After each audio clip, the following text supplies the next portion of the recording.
Okay, forget everything you think you know from the Da Vinci Code. Forget about praying monks in some romantic, isolated abbey. The Knights Templar were not an esoteric cult. They were the first multinational bankers and logistics giants of the Middle Ages. So, we're going to trade all that myth for some hard math and see what we find. You know, we all have this image in our heads, right? Templars hunting for the Holy Grail, dealing in sacred relics and mysteries. But the historical reality? It was so much more practical. Their real power wasn't in some mythical cup, but in multinational freight transfer. They built this absolutely vast, high-performance logistics network, and it had one single purpose: to move capital, weapons, and people securely across all of Europe. For this, our case study is the Austrian region of Haag. Now, local legend there insists that a secret sacred Templar abbey was located right here. But the truth, as you'll see, is way more calculating. We're going to show you that there was no abbey in Haag. What was there was something far more valuable to a medieval powerhouse: a heavily fortified, high-security logistics hub called a commandery. So what's the difference? Well, it's huge. See, Cistercians built abbeys for spiritual contemplation, for self-sufficiency. The Templars, on the other hand, built commanderies. These were basically fortified economic centers. So think less soaring cathedrals and quiet cloisters, and more secure warehouses, absolutely massive stables, and strong palisade walls. Their goal was all about generating and transferring resources to support the Crusades, not quiet prayer. So how do we actually find these commanderies if people have been mistaking them for something else all this time? Well, we stop looking for sacred geometry and we start thinking about infrastructure. The entire Templar network, it turns out, was built on a strict, unchangeable biological constant, the biomechanics of the horse. Let's just break down the math here. A horse that's under a heavy load, whether it's pulling a cart or carrying a knight in full armor, can only work effectively for about 6 to 8 hours a day.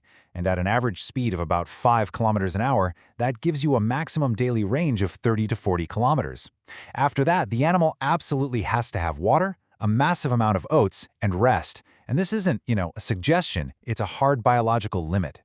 And this biological limit is how the whole system was designed. Yeah, slower goods on an ox cart might only make 20 kilometers, but those crucial armored convoys, the ones carrying cash and knights, they stuck rigidly to that 30 to 40 kilometer limit. And since sleeping in a public inn when you're basically a bank on horseback was a financial suicide mission, they needed their own high-security fortress at the end of every single day's journey. This dictated a strict, unchangeable grid of commanderies across the entire continent. Okay, so using this iron metric, we can now trace the exact route. We're going to start at the political center of Klosterneuburg, which is near Vienna, and we're going to calculate our way step by step for 5 days. So here's the journey laid out. It's a 150-kilometer corridor from Klosterneuburg all the way to our final destination, Haag. Now, this wasn't some random path they took. It's a mathematically precise 5-day journey for a transport convoy. You can see the logical stops. Tollin after 30 kilometers, Krems at 70, then a stage through some river gorges ending around the 110-kilometer mark, a key stop at Amstetten at 140, and finally Haag right at 150. Each stop is dictated by that 30-kilometer rule. Let's look at that first leg of the journey. Day 1 takes us 30 kilometers to Tolln. Now, this wasn't just some convenient town. It was a critical Danube river crossing and a major toll station, and it was built right on the foundations of an old Roman fort. It was a perfectly secure, predictable place to stop for the night. Another 40 kilometers brings us to Day 2 and to the strategic bridgeheads of Krems and Mattern. This spot was known as the Nadelöhr, the Eye of the Needle. It was a total bottleneck on the Danube. If you controlled this point, you controlled river traffic, tolls, and all the trade that went with it. And sure enough, historical documents confirm a Templerhof, or a Templar court, was right here, which confirms our mathematical deduction perfectly. So after Day 2 at the Bottleneck, Day 3 involved navigating some really treacherous river gorges. And that brings us to Day 4, which marks a really crucial pivot. The route leaves the Danube River and heads southwest into the foothills, landing squarely in Amstetten after another 40 kilometers.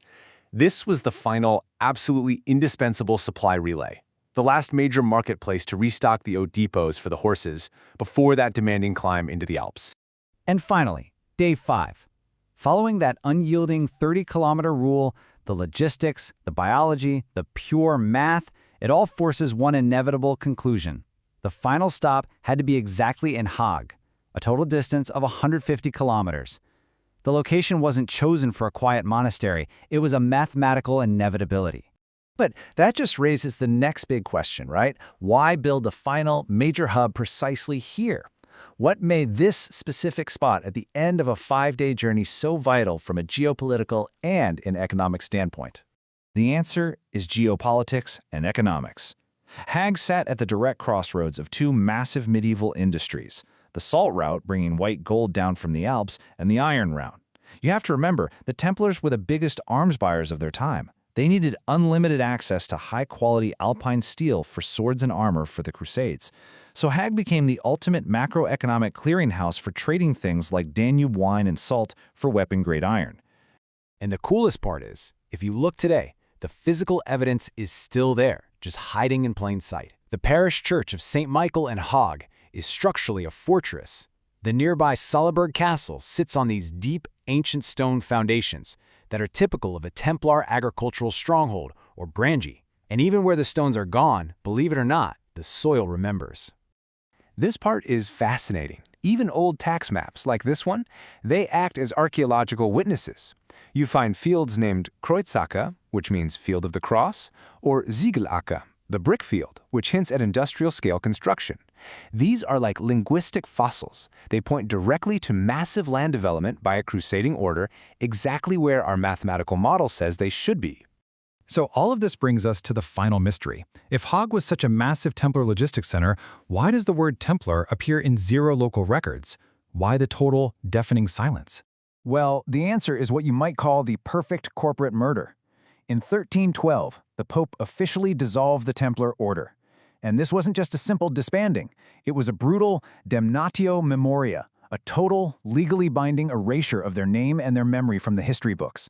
But their massive pan-European logistics network was just way too valuable to abandon. So, by papal decree, the entire real estate portfolio was instantly handed over to their biggest rivals, the Hospitallers, who, you might know, would later become the Knights of Malta. The infrastructure itself didn't disappear. The new owners just rewrote the deeds, they renewed the leases, and they replaced the Templar cross with their own coat of arms above the gates. So it wasn't the end of the Commandery in Haag, it was just a hostile takeover. Business continued as usual, just under new management. And all this leads us to our final takeaway. When you really peel back all those layers of myth, you find something far more impressive. The evidence shows that the Middle Ages were far less mystical and far, far more calculating than we ever imagined.